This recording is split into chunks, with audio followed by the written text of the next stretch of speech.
You meditate like the inner heart is the center of the universe, because each of us from our heart point is the center of the universe. You are, I am, anybody listening or watching, and yet we are all the center of the universe. That's the interdependent and oneness. So when you want to feel the openness, you try not to feel it from here, but from your inner body. And then when you do it, you kind of watch what's happening in your body. And the word watch is very tricky, because people who come from mindfulness are going to have a very difficult, next to impossible journey of going to the place of effortlessness, because meditation is not what you experience.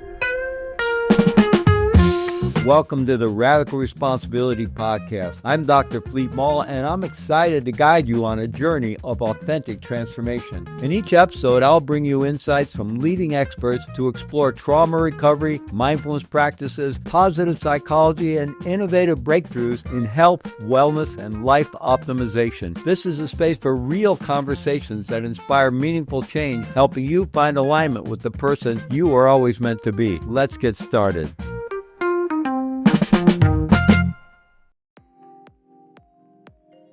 What if transformation isn't just about thinking differently, but feeling differently? Science shows us that true change happens when we align not just our minds, but also the neural networks in our hearts and guts. This heart-mind connection is the key to deeper healing, resilience, and expanded awareness.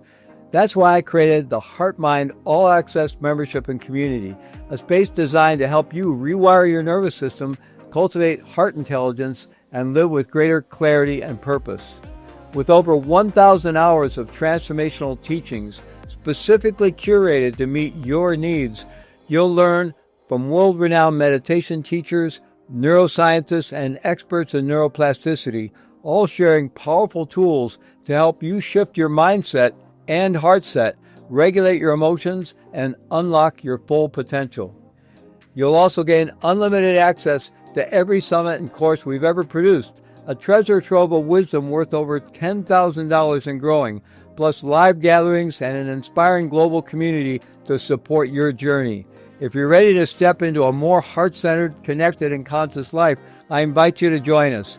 Click the link to learn more and start your journey today. What if healing your body started not with medicine, but with opening your heart?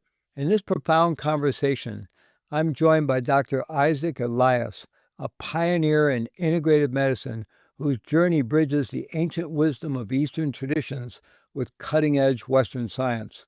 We explore how meditation, heartfulness, and practices like Tonglen aren't just spiritual tools, they're physiological pathways to healing. Dr. Eliaz shares the powerful story of how his study of Tibetan Buddhism and his path as a physician came together in what he calls open heart medicine.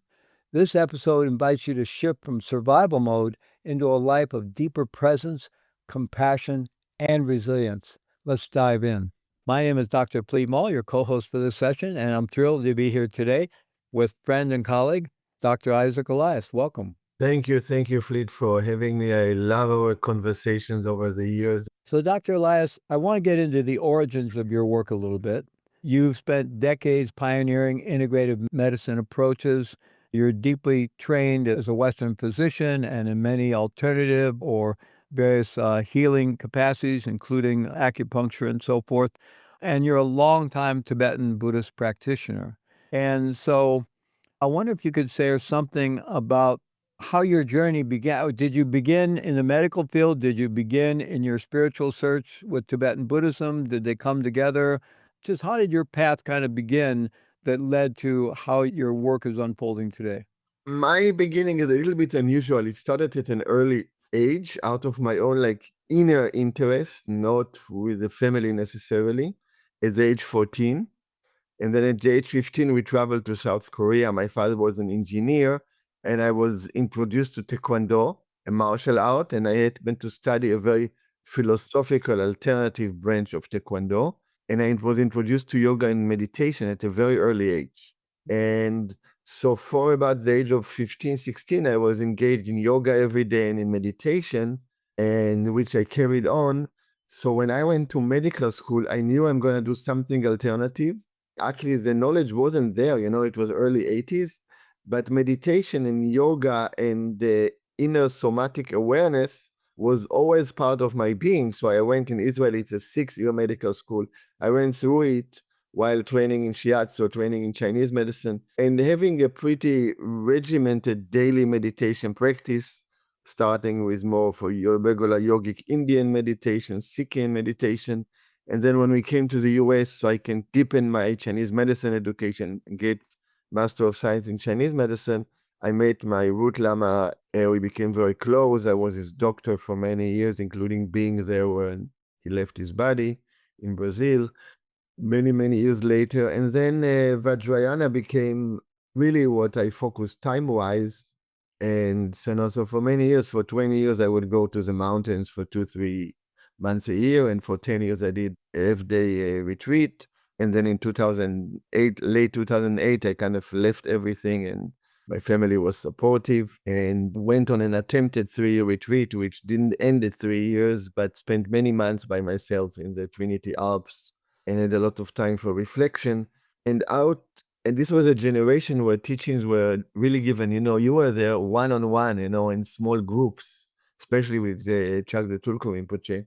And out of this process came some esoteric, insightful, you can say, transmission, like certain practices, then that I translated after many years of steeping in them into a very simple term, open heart medicine.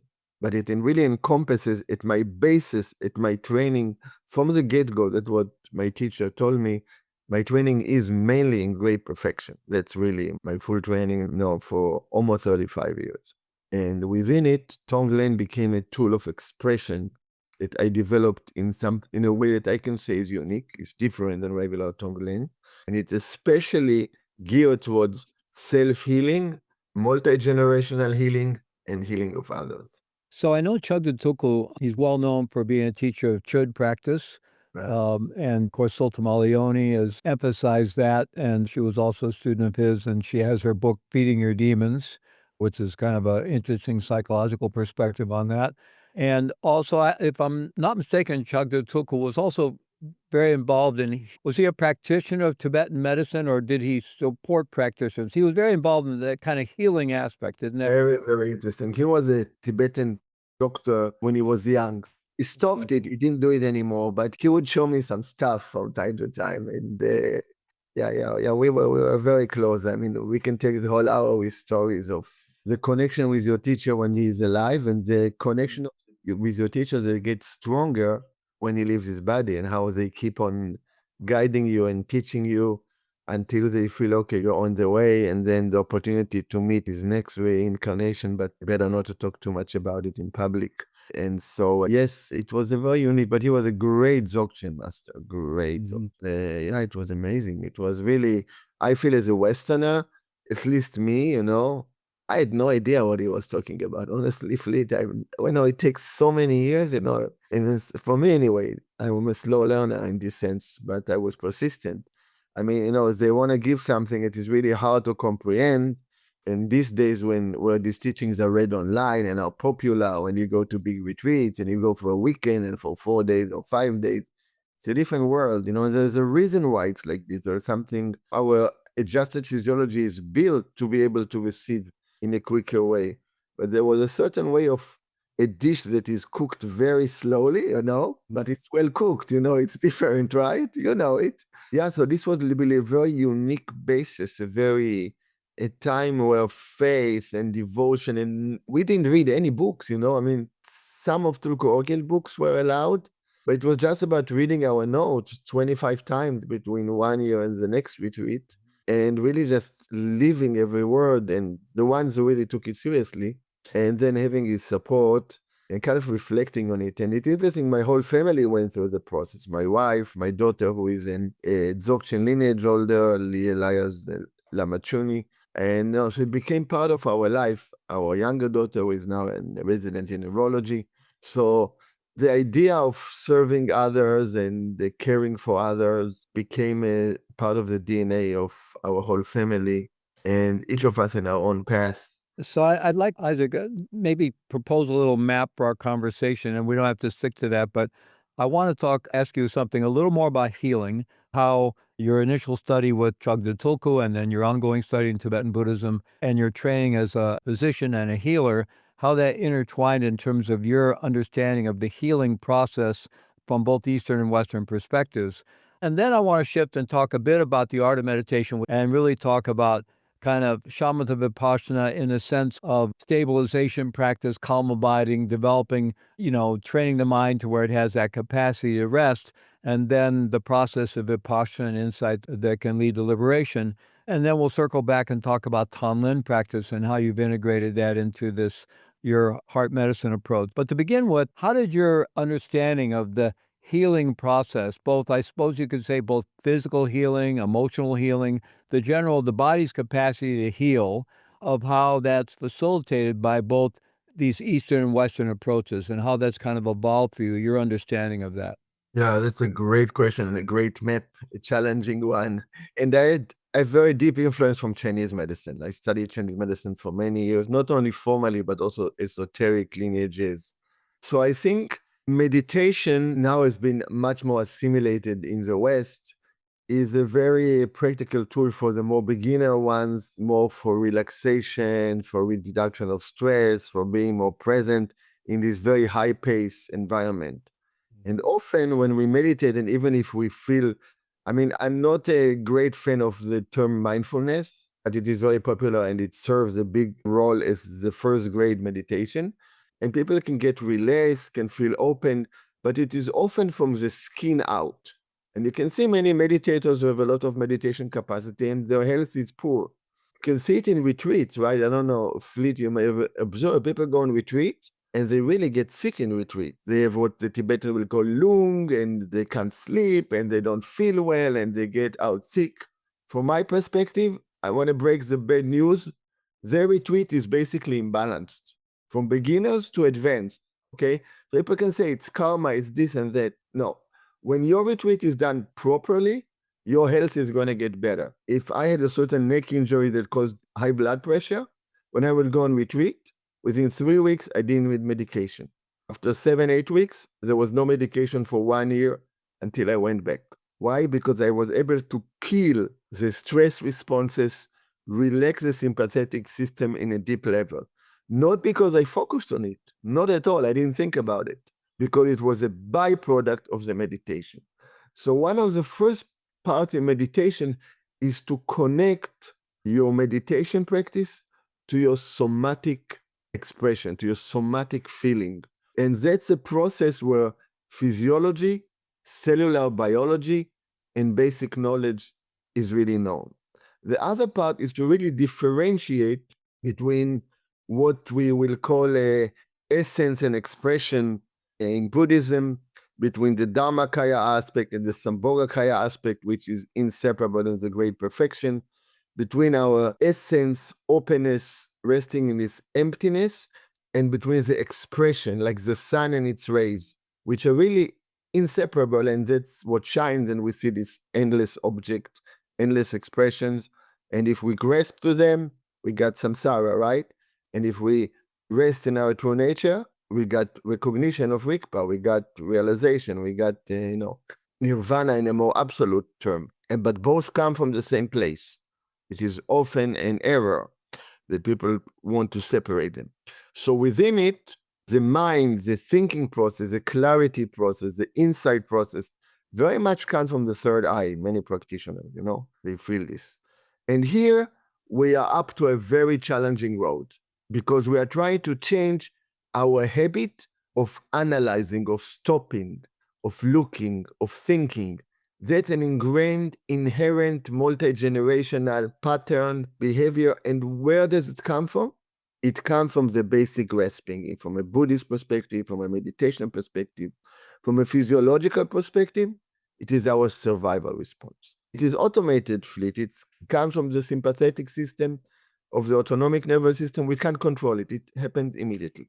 So we spend years trying to learn this place of being more open, to find the space between thoughts. And then there is a sense of clarity, of bliss, a lot of unique experiences, good experiences, bad experiences.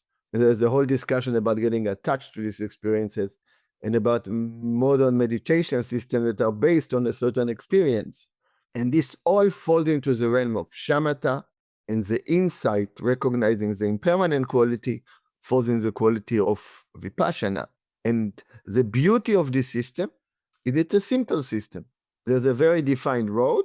You keep on going on this road, and you get benefits from it. The great perfection system is a very different system because the entry point is recognition of our true nature.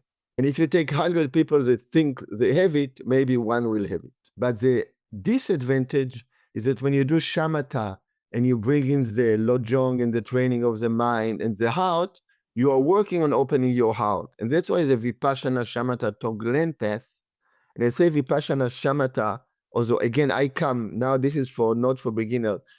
Everything I talk comes from my training from Great Perfection. I just put it in simple words.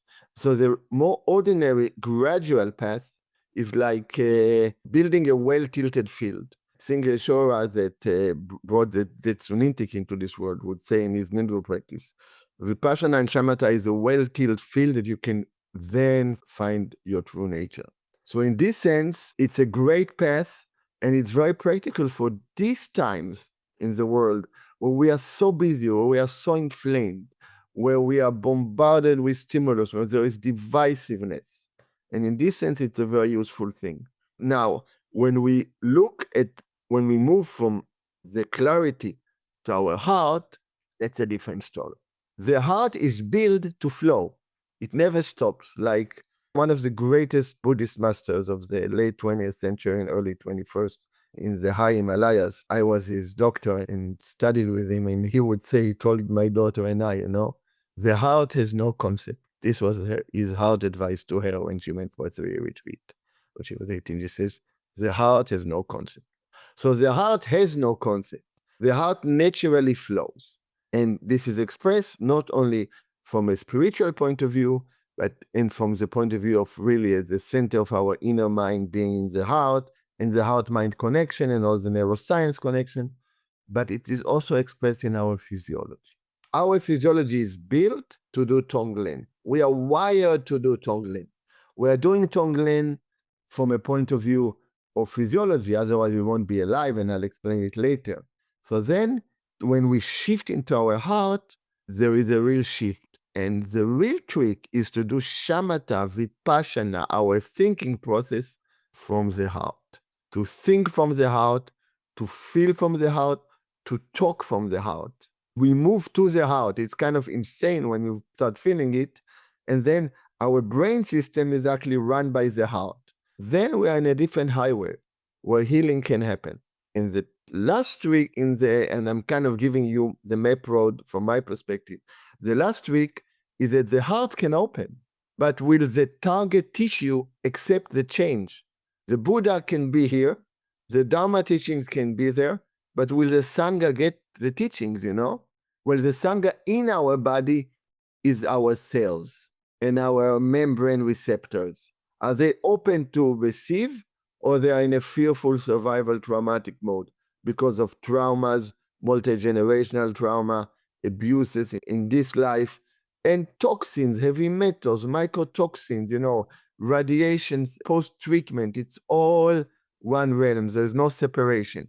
So open heart medicine allows a very unique way of unwinding this process. Let me backtrack for a minute, a little bit with you. And so you really laid out a beautiful landscape of the journey, and we'll keep unpacking that. So our approaches to meditation, to both teaching and practicing, are very beautifully aligned. And I want to approach this a little bit from a Western neurophysiological approach to begin with. And you're referencing, shamatha, vipassana, and the Tibetan Buddhists. I mean, those traditions are used across Buddhism. And in Tibetan Buddhism, they're used more within the Mahamudra than the Dzogchen. But even when you can be practicing shamatha vipassana as a Sutrayana practitioner or a Mahayana practitioner, at the Vajrayana level, their Mahamudra and Dzogchen come together at some point because they both involve the pointing out instruction, and you've had that glimpse of the nature of mind. So getting back to the basics of meditation, there's some commonality across traditions. I think, unfortunately, working with the body, as you mentioned earlier, people practice mindfulness. It's mostly from the outwards, right? About being more present, about being more aware, and so forth, and paying attention, which is all wonderful. But, we live in a very disembodied culture. I have a friend who says that in Western culture, our body's been relegated to a role none other than just being a brain taxi, something to carry around this super Oh, true. on our shoulders. But one of the efficacies for me about really bringing the body into the practice, and we're talking about the physical body, the gross physical sensate body to begin with. We experience touch on the surface of the skin, but then very importantly, going into the body with interoceptive awareness, the vast internal somatic landscape of the body. When we focus there, we know from current neuroscience that that's facilitating a shift from the busy default mode network to the task positive network, and our mind will naturally begin to quiet down. We don't have to struggle with thinking. We don't demonize thinking. We can just leave it alone, but the mind will naturally start to quiet down because we're sort of yoking our attention deep in a deeply felt experience of the body. Now, of course, as we go into the body, we're going from more what we think of as gross physical sensation, whatever that is, because even when you close your eyes, sensation is more like energy, but it goes subtler and subtler and subtler. And of course, we experience emotion in the body. So the heart we can reference as the physical heart, the heart center, the heart mind in the Eastern traditions, but it's also the emotional body, right? We reference the heart in terms of our emotional body. So as we go deeper into the body, we're also getting in touch with the emotional body. And then we get into subtle body and subtle mind and, into the very nature of mind and nature of reality through the body. And the good thing about the body is that it's very anchoring. So it's facilitating that attention stabilization in a natural way. And we can move from having to do more effortful, intentional practice to effortless practice because we're building the neural architecture for the practice. So that's the final point I want to ask you about. It seems to me that deep practice requires, and both in terms of accessing the deep states of awareness and the possibilities of liberation, but also the healing you're talking about, that the healing requires that we build a kind of internal neurophysiological architecture and the subtle body forms of that becomes the vehicle for effortless awareness, effortless practice, to be able to really relax into the deep states of flow where even from a Western perspective, if we think of a little bit of quantum theory, the deeper we go into the source, right, even from a Western perspective, which is still materialistic, but even they get into a source that's pretty non-material, the deeper we drop into that, there's a natural healing. It's sort of like the way you used to have to defragment the old computers, right? If we plug ourselves back into source, all the tangled up wires and circuits and all the stuff in the body, the trauma, all the toxins, it all begins to heal itself out because we're plugging back into that deep source. So I wonder from that perspective, if you could talk about again the importance of the body and building, training our body mind as a vehicle for realization, as a vehicle for deep healing, as a vehicle for where we can finally relax into really realizing the nature of mind because we're not clinging, we're not grasping, we're not fabricating. It requires profound relaxation. And that means we need to be able to practice in an effortless way. And it seems that we have to build a structure for that. So I'm wondering if that's resonating for you and what your take on that would be. Wow, that's truly an amazing description you just offer. Really, for people, it's worthwhile listening to it again because there is so much that you picked there. And I'm kind of thinking, where do I start looking at my journey? My own journey is different than how I teach. So, first of all, you got to be aware of your body. So, for me, I'm a tactile guy. I specialize in pulse diagnosis. I know I learned shiatsu, I learned craniosacral. I put my hands on people, and within Buddhism, by seeing, hearing, touching, or remembering me, may I benefit all beings. So yeah, that's fundamental. So the introspection, we kind of know, often you can see in the little bit of traditional Vipassana I did, people kind of look at their inner sensation. That's coming from the outside to the inside, and you often create this artificial boundary between the inside and outside. One of the first things that happens when you become a more of a bona fide great perfection a practitioner is that the sense of the body and the outside falls away. There is no more sense of boundary.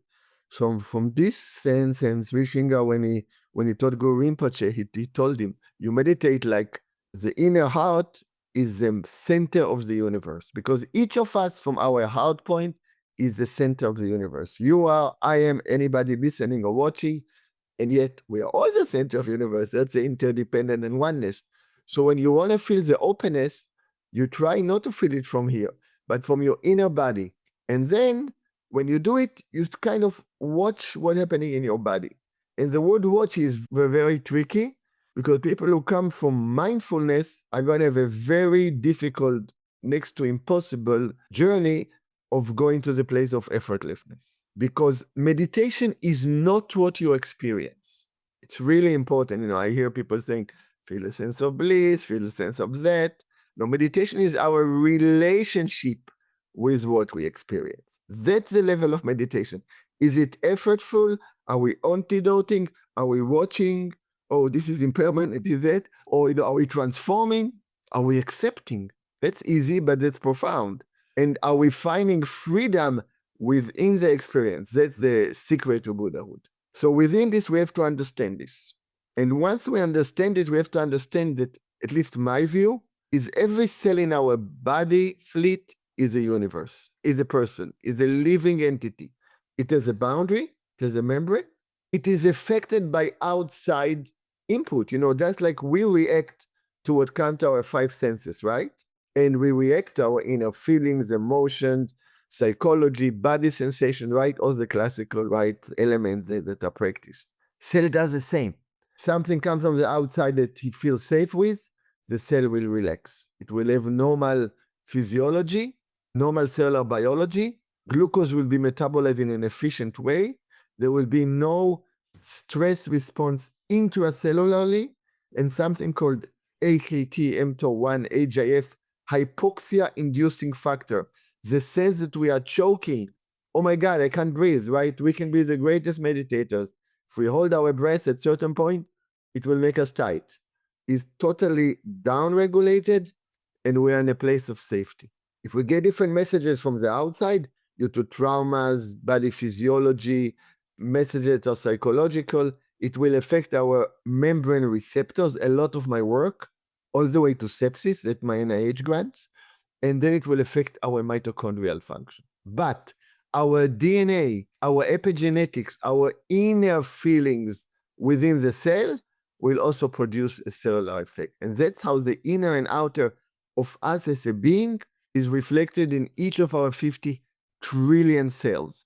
So the healing is, can we bring the message from the meditation, from our heart, through our blood into our cells? And if you have a trauma in a certain part of the body, or this body holds an emotional, psychological, immediate, multi-generational trauma or a certain toxin, this area doesn't want to open up, right? You know this so well. So what do we do with this? How do we work it? Do we work on it directly? Do we focus on areas that are more letting go, and slowly it will affect this? These are all practical regimen. But the first step is to understand that what starts this on a cellular level is a reactivity of our survival response, that from a meditation point of view, the basic grasping. And what is grasping? Grasping is not letting go of something that is supposed to be let go of. It's really not letting something that is supposed to die. It's holding to something. And that's what survival is. So grasping is a mechanism of survival. The root of grasping is that we don't recognize our true nature, and we identify with what we see outwardly, right? We hear about, I'm sure a lot of the guests talk about it, and inwardly. This happens all the way to the cellular level. Just to make a point here, because I think this is so important. Practitioners can, really work with various meditation techniques, and especially from the more outward mindfulness approach, but really with a lot of techniques. But if they're not practicing in an embodied way and don't have this understanding that you're expressing right now, it's like building this house of mindfulness awareness on top of a foundation that's still completely wrapped up in survival. And even at the cellular level of the mitochondria, the organelles within each cell, there's basically, we're biologically set up for survival, or we wouldn't be here as a species, right? So at that basic level, the notion is one of constant danger, so surviving, not being consumed, needing to consume to survive, so eating, and then wanting to procreate, to extend ourselves, into the future, right? So that's happening at the cellular level, way below our level of awareness. Then we have the nervous system that's also, got all this survival programming into it that we can be aware of and begin to self-regulate. But if we don't drop deep into the body to bring the flow states or whatever you want, the heart openness, the coherence, the flow states deep in at the cellular level, then it's like we're building this mindfulness awareness house on top of a fear-based structure. And we'll never really be able to let go into the deeper stages. There's always going to be this grasping, clinging, fabrication, aversion, and so forth. Yeah, that's so true. And yeah, this whole relationship is happening. So the idea is to connect into a cellularly all the way to the cell. And for me, and for you in the same way, I will sit. I spend a lot of time, half of the year, this year at least, in Hawaii, and I sit and watch the sunset. That's the background where I sit. And you get this amazing sensation, and as you're just resting, and you ask yourself, wow, why did it have to take 50 years? Well, there is a ongoing magical unwinding, but it all starts with shifting from reactivity, that is our survival, to a different state. And the state, this is shifting from ordinary physiology to allowing the heart, our emperor, to lead the way. And we talk a lot about loving kindness, and we talk a lot about compassion. But the secret of the heart is not loving kindness and compassion. That's the outcome. The secret of the heart is non-discriminative, boundless, innate acceptance. Every cell wants to take clean blood and pushes out what it doesn't want and what the cell defines as toxins. Sometimes it's only electrolyte balance. When we say every cell, fleet, and for the audience, up to 1 million reactions a second in every cell. Can you imagine? 50 trillion cells, all of them doing it together, talking about a whirlpool. The heart is different. The heart accepts blood from everywhere. It doesn't say no. It moves from reactivity to responsiveness. It accepts. Instead of fighting, it connects with the bigger heart, with the universal heart, through the breath. That's what happens. So in this sense, the acceptance, the taking in of suffering, that's the Tonglen process. I want you to go further with the Tonglen in just a moment, but if you could connect for us in your understanding of both Western traditions, Chinese medicine, and your Tibetan practice traditions. So we have the physical heart, and as you're saying, the heart accepts all the blood, and it'll take in, it doesn't discriminate, right? That's at a physical level. We now know that there are neural networks in the heart, and so the idea of the heart-mind is not merely a spiritual idea. And then, of course, in the Eastern traditions, when we talk about body, speech, and mind is here. Brain is body. The heart is here. So the idea of the heart-mind, chitta in Sanskrit or shin in Japanese, is here. So what's the connection between the physical heart, our understanding that the heart does have neural networks, and then the more spiritual or deeper notion of heart in the Eastern traditions? How does all that connect up? And then maybe from there you could go into talking about your approach to inner Tonglen and your heart medicine approach. Yeah, right. So basically, we are wired up here to have a nervous system that can send signals and protect us. We are wired here to accept everything and give selflessly. We are wired physiologically. I want people to understand this. You can be the biggest jerk and a criminal and a killer, okay? But physiologically, the moment we stop losing this basic ability, 60 seconds, 90 seconds, 120 seconds, we leave this world, okay?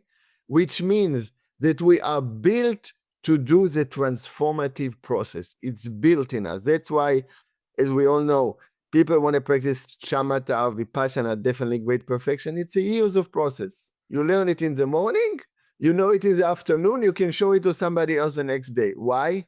We are wired to do this physiologically. People really have to realize this. It's like a wow moment. When this came to me as an insight, I was actually sitting right at this place about 5-6 years ago. And then, it was a certain medicine Buddha vision that then gave me this knowledge about inner and secret Tonglen, which are completely different. And usually I teach them only in a retreat I don't talk about them, but I will give some hints about it, and only in advanced retreats, not in the basic ones. So, going back to the heart and to your question, the heart connects with the universe. We let go of our drama, carbon dioxide, and the universe, which is endless compassion, inseparable from basic space, accepts it. Now, when we really pollute our universe, that's a problem, right? There are too many clouds, we don't see the sun. And then the lung serves to make this transformative magical exchange. In the same time, we let go of carbon dioxide while we take oxygen in. And what does the heart do? The heart gives without discrimination. So the non-discrimination given of the heart, the aorta is a rigid artery, goes everywhere. Not saying I'm going to give only to the liver, only to the lung, only to the brain, but once it goes to the body, we have contraction and relaxation of arterioles, capillaries, then there is a give and take, the grasping and letting go between organs. That's a maintenance physiology. That's a non-spiritual maintenance physiology in the body that allows us to go through our evolutionary transformation, which we are built. And only once the heart gives blood everywhere, it relaxes and the coronary artery gets nourished. So the heart is the only organ in the body that nourishes itself once it finishes its work. Absolute selflessness. But the first place that the heart nourishes anatomically is it nourishes itself.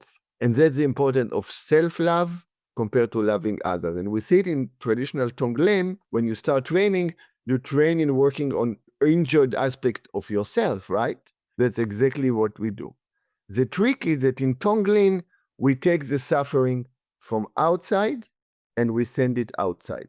So the first hint for regular Tonglen, what I call outer Tonglen, is that when we do it, you want to connect with this inner secret heart, which is traditionally at the level of the spine, in front of the spine. It's deeper, it's more in the back. And certain visualization in Vajrayana will have 3 visualizations, like, white, red, blue, and then it will have the secret heart with its own rainbow visualization. So when we connect from there, then now the Tonglen is going through all of our cells, and it's creating the healing. On a deeper level, when we really think about it, and it's a hint for the inner Tonglen, every person, every suffering that we can bring in our mind that has affected us is stored in our cells, is stored in our body. It has already affected us. There's no way around it. So the inner Tonglen creates a Tonglen process inwardly. Now, that's a very powerful process because you're opening all your drawers and all the stuff, all the messy stuff just gets thrown out. That's why usually I like to do it after people have been with me, even for 4 or 5 days on retreat. They are ready for it. And it's combined with exercise, with breathing, with yoga, with qigong, with cleansing diet, with hands-on healing, in ideal personal environment, so I can monitor the process. And then the secret absolute Tonglen is when the outer and inner are treated as one. So it's a very different scale Tonglen, no comparison. What I hear you saying is that in the way that the blood, we receive the carbon dioxide, the exchange happens at alveoli in the lungs. So we're cleansing the blood, recharging it with oxygen, right? So that this process of sort of cleaning and accepting everything, accepting all the toxins, and then refreshing, cleaning the blood with oxygen, with the purity, this is not just a good analogy for Tonglen, but it is on a continuum with what's happening at a subtle level. I mean, another analogy that I think is more of a pure analogy that I've always had for Tonglen is one can think of what realized beings are really doing. The existence of a Buddha and the Buddha realm, a Buddha field, is like this cosmic air conditioner. It's continually taking in all the toxins, taking in all, and then extending back out to the universe, goodness and purity and basic goodness and so forth. So, but what you're saying is the physical heart's process of cleaning the blood and purifying the blood and refreshing the blood with pure oxygen is not merely an analogy, but it actually is on a continuum with the actual spiritual and healing process of Tonglen. Is that accurate? Completely. And the universal air conditioner or purifier is totally true. We say in Buddhism, in the very esoteric teachings, that suffering arises as an object of compassion for the Buddhas. So yeah, this is a beautiful thing. Absolutely. And visualizing somebody outside creates a separation. It's outside. So even if you do it and you're connecting somatically to the heart, and this is something I will do in the short introduction to experience, suddenly you feel the physiology happening. But you have to realize a little bit easier to do it to somebody outside than to think it inside, to really bring it into your body. Then you kind of own it, right? It's happening. But yes, this is our gift. Connecting with our heart is our gift. So really the basic shift is from mindfulness to heartfulness. Now that's not just words. It's from effort and stopping and trying to just resting in the flow. Because the ultimate nature is that it's ever flowing. It's beginningless and it's endless. The moment you hold to it, you turn water into ice. And the moment the heart stops flowing, that's what happens. And the physiological aspect of it is bringing oxygen to the cell, allowing us to take a deep breath and just to relax. We are okay. No need for effort. No need for anything to happen. So even when we talk like this, we can usually in meditation, we can feel it outside, but for people listening, just feel it in your body. And then when we feel it in the body, you can first feel it, like you mentioned, in a gross way, and then feel it very subtly. It's remarkable. It's just amazing. You can literally get endless sensations and then see how you react to these sensations. You try to analyze them, you try to push them, can you just accept them? Or the total resting happens when that's why the ultimate Tonglen is resting in your true nature. Because when we rest authentically in our true nature, and we can see it, we can be tense, we can be worried. And then when we rest in this place, authentic expression of this meditation on the body realm, on the Nirmanakaya realm, on the Tukja realm, is loving kindness and compassion. That's the expression of this state. It's amazing. You don't have to try it. You don't have to fake it. It's what happens. Continuing with this, your approach to Tonglen and healing, I know you use the term, I believe, scars of survival or survival scars. And you were talking before, we have this deep conditioning of biological survival conditioning all the way at the cellular level as well as in our autonomic nervous system. And then there's all the traumas of life and so forth. So in this healing process that you're describing with Tonglen practice, how is that process then healing these scars of survival?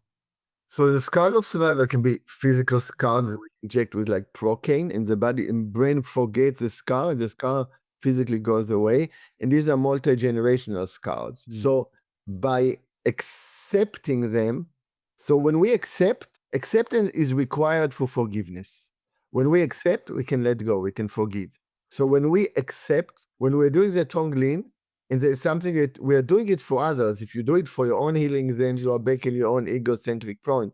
Where you realize this, there's a reactivity that causes the inflammatory response that brings survival on a mind level, emotional level, physical level, falls away. So Tonglen makes it very effective. But the more we are trained to do it in a effortless way, ideally, eventually in a non-dual way, in a oneness way, the more effective it is, the quicker it happens. So it's a combination of this. And within it, then we use different modifications. We work with specific emotions, specific parts in the body. We change based on the seasons of the years. And also having a group set up really empowers the process. So yes, but this is really, and eventually you will see these scars just going away. And I mean, you end a good period of retreat, even a short retreat, and you look different, you feel different, you radiate differently. That's this amazing, magical, healing power of meditation that is often bypassed. It's insane. It's so often bypassed. Thank you so much. Dr. Isaac Elias, how does our audience find out more about your work and your retreats and so on? So they can go to dreliaz.com, ERELIAZ.com. I'm now going to offer an ongoing free daily recorded meditation that will go in a loop twice a day, so different people in different parts of the world can log in. So people can kind of get a sense and join and create a group energy. There's always healing in my meditation, so it's very good. And then I offer often some one-day free Zoom meditation and healing retreats. And then I do a deep in-person retreat in Hawaii. The next one is in September 2025 on the Big Island in the Fairmont Orchid in Monalani. And that's a very profound experience. That's the place, the picture behind us where we meditate every evening and every morning. That's the lava rock back there behind you, right? Yeah. And in the ocean. Yeah, in the ocean. Beautiful. Yeah. Thank you so much, Dr. Thank you for Eliaz. Thank you very much. I'm really grateful. Keep your great work. Thank you for joining me on the Radical Responsibility Podcast. Remember, real change happens when we commit to our growth, face our challenges with compassion, and stay open to transformation. If you found this episode helpful, I encourage you to subscribe and help us spread the message of healing and personal empowerment. Stay grounded, stay present, and stay true to you. Take care.